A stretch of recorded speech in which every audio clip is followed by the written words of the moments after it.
धन्यवादी हूं कि आपने मुझे चुनावी सुधारों पर बोलने का मौका दिया है, खासकर इसलिए क्योंकि मैं एक नई सांसद हूं, मुझे दूसरों का नहीं पता उनका कैसा अनुभव रहा।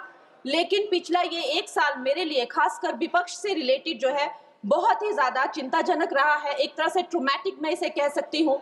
हर दिन इन्होंने यहाँ पे तमाशा किया है, हमारा दिल दहल जाता था इनको देखकर, एसआईआर ये वेल में उतर जाते थे। यहाँ पर इन लोगों ने डराना, धमकाना, धक्का मुक्की, ऐसा कोई इन्होंने किसी तरह की कोई बदतमीजी नहीं है जो एक भी दिन इन्होंने संसद भवन चलने नहीं दिया।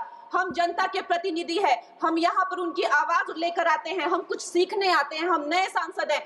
इन्होंने संसद अगर पिछले 2-3 दिन को छोड़ा जाए तो साल पर शायद ही थोड़ा चलने दिया है। एसआईआर कर करके इन्होंने यहाँ पे तमाशे किए।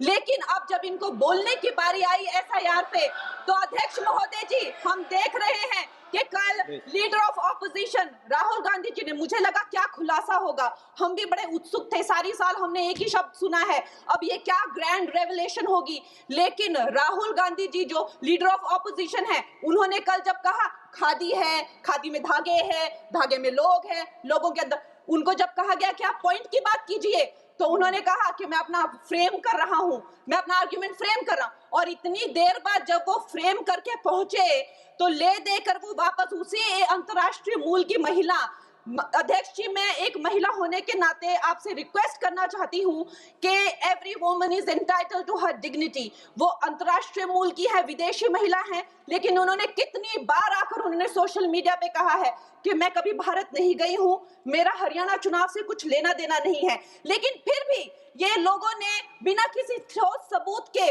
उनका यहाँ पे फोटो बना के उन्होंने उनको उछाला, यहाँ पे उनकी तस्वीर उछाली यहाँ पर और यहाँ पर प्लेक कार्ड यूज करना भी अलाउ नहीं है। इन्होंने फिर भी नियमों का उल्लंघन किया।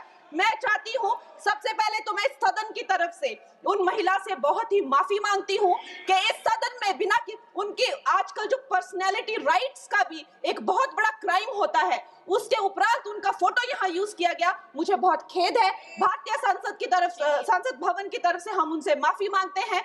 और ये देखिए, महिलाओं का हमेशा ये अपमान करते हैं, लेकिन हमारे प्रधानमंत्री चाहे बेटी बचाओ बेटी पढ़ाओ हो, महिलाओं को शौचालय देने से लेकर, महिलाओं को गैस देने से लेकर, महिलाओं को जो है वो छात्रवृत्ति, न जाने कितनी ऐसी योजनाएं हैं। कांग्रेस वालों, शायद तुम लोग ये समझ नहीं पा रहे हो, ईवीएम्स हैक नहीं करते हैं प्रधानमंत्री लोगों के दिलों को हैक करते हैं।